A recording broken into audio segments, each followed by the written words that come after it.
SSC বা HSC পরীক্ষার্থীদের জন্য শেষ মুহূর্তে কিছু গুরুত্বপূর্ণ পরামর্শ। সকল পরীক্ষার্থীরা মনোযোগ সহকারে আমার পরামর্শগুলো শুনবেন। আশা করি আপনাদের জন্য খুবই উপকারী হবে। তাহলে শোনা যাক। পরীক্ষার প্রবেশপত্র হাতে পাওয়ার সাথে সাথে ফটোকপি করে রাখতে হবে এবং পরীক্ষা শুরু হওয়ার পূর্বে প্রয়োজনীয় জিনিসপত্র যেমন রেজিস্ট্রেশন কার্ড, প্রবেশপত্র, স্কেল, কলম, বক্স ইত্যাদি প্রয়োজনীয় জিনিসপত্রগুলো গুছিয়ে রাখতে হবে। যেদিন পরীক্ষা শুরু হবে ঠিক সেই দিন পরীক্ষা শুরু হওয়ার 1 ঘন্টা আগেই পরীক্ষার কেন্দ্রে প্রবেশ করতে হবে এবং কেন্দ্রে প্রবেশ করার সাথে সাথে পরীক্ষা সিট প্ল্যান দেখে নিতে হবে। কত নম্বর হল, কত নম্বর ভবনে আপনার সিট পড়েছে সেটা সঠিকভাবে দেখে নিতে হবে।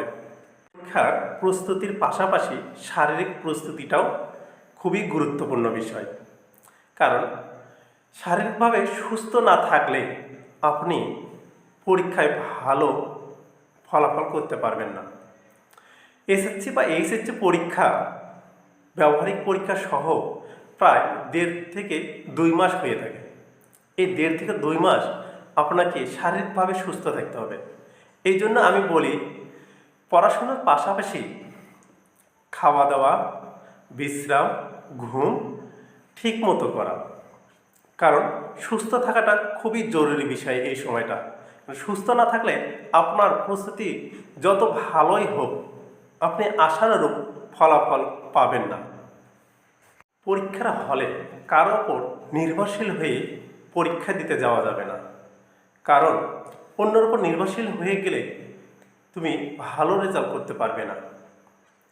কারণ তুমি এর আগে অনেক পরীক্ষা দিয়েছো, নির্বাচনী পরীক্ষা দিয়েছো, প্রাক নির্বাচনী পরীক্ষা দিয়েছো, এই সকল পরীক্ষা তুমি সফলতা অর্জন করেছো। তাই নিজের উপর বিশ্বাস রাখতে হবে, তুমি পারবে। এই বিশ্বাসেই তোমাকে পরীক্ষার হলে যেতে হবে। পরীক্ষার হলে কি কি করা যাবে আর কি কি করা যাবে না এ সকল বিষয়ে নির্দেশনা প্রবেশপত্রের পিছনের অংশে উল্লেখ করা আছে। এই সকল বিষয় পরীক্ষার হলে প্রবেশ করার পূর্বে অবশ্যই একবার করে পড়ে নেবে।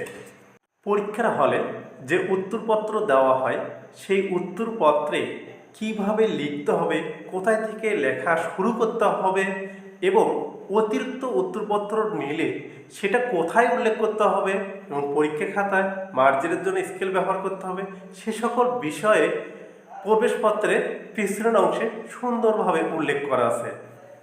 পরীক্ষার হলে খাতা পাওয়ার পরে নাম, রোল, রেজিস্ট্রেশন নম্বর সঠিকভাবে লিখতে হবে। প্রয়োজনে পেন্সিল ব্যবহার করা যেতে পারে। পেন্সিল ব্যবহার করে সঠিকভাবে লিখে নেওয়ার পরে বৃত্ত ভরাট করতে হবে। মনে রাখবে পরীক্ষা যত ভালোই হোক, যদি বৃত্ত ভরাট করার ক্ষেত্রে বা খাতায় নাম, রেজিস্ট্রেশন নম্বর ভুল হয় তবে পরীক্ষা যত ভালোই হোক পরীক্ষার ফলাফলে কিছুটা হলেও জটিলতার সৃষ্টি হয়। বিষয় কোড লেখার ক্ষেত্রে অবশ্যই সতর্কভাবে লিখতে হবে।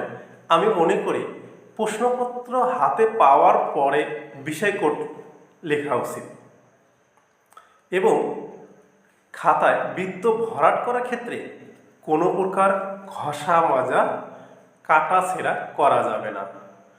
এরপরেও যদি ভুলবশত কোনো ত্রুটি বিচ্যুতি হয়ে থাকে তবে সঙ্গে সঙ্গে দায়িত্বরত পরিদর্শককে জানাতে হবে বিষয়টি।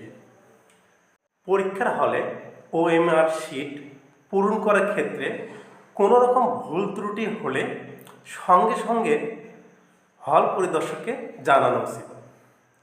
কিন্তু কিছু ছাত্রছাত্রী আছে যারা হল পরিদর্শকের বকাঝকা খাওয়ার ভয়ে বিষয়টি নিজেরাই চেপে যায়, কিন্তু পরবর্তীতে এই বিষয়টি জটিলতার সৃষ্টি হয়।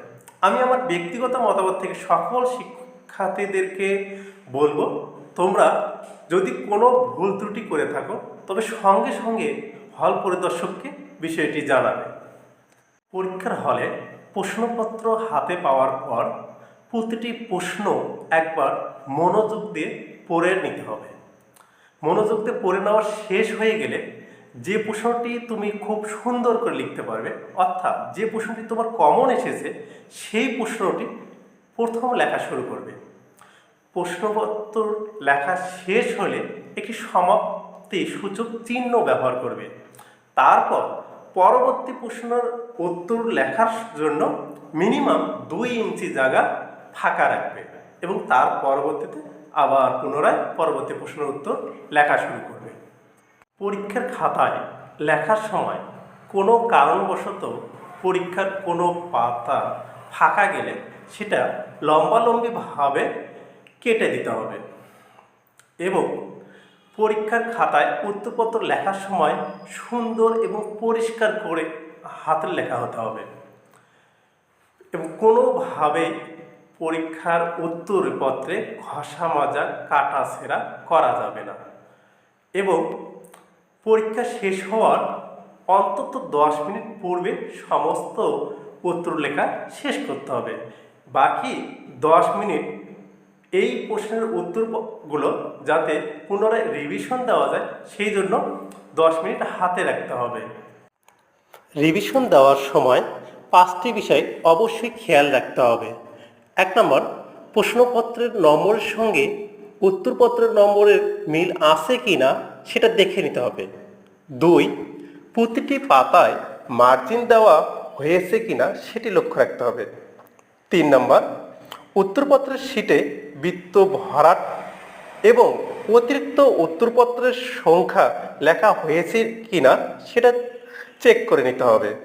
4, উত্তরপত্রের অতিরিক্ত পাতা স্ট্যাপলার করা হয়েছে কি না সেটা দেখে নিতে হবে। 5, পরীক্ষার শেষ ঘন্টা বাজার সঙ্গে সঙ্গে উত্তরপত্র কক্ষ পরিদর্শককে বুঝিয়ে দিতে হবে।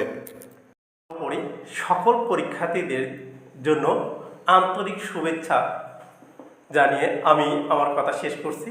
এই সাথে আমি সকল পরীক্ষার্থীদের জন্য আশীর্বাদ করি তারা যেন তাদের সৃজনশীলতা এবং মেধা দিয়ে তারা একটা সুন্দর ফলাফল বয়ে আনতে পারে এবং তাদের মেধাকে বিকাশ ঘটাতে পারে। ধন্যবাদ।